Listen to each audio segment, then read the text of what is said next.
जोपर्यंत लाखो गरीब विद्यार्थ्यांना अधिकारी घडवत होते तोपर्यंत ते सर्वांचे लाडके खान सर होते।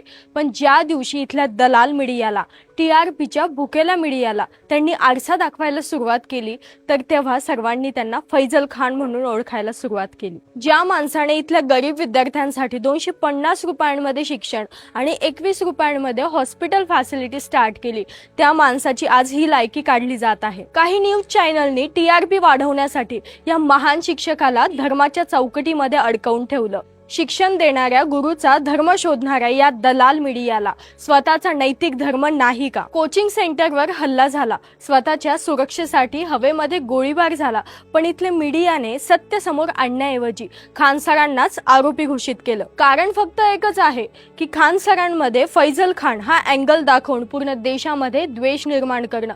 जेव्हा ते गरिबांच्या मुलांचं भलं करत होते, त्यांना फ्रीमध्ये कोचिंग देत होते, तेव्हा हे गोदी मीडिया झोपलेले होते का? खरंच विचार करण्याची गोष्ट आहे।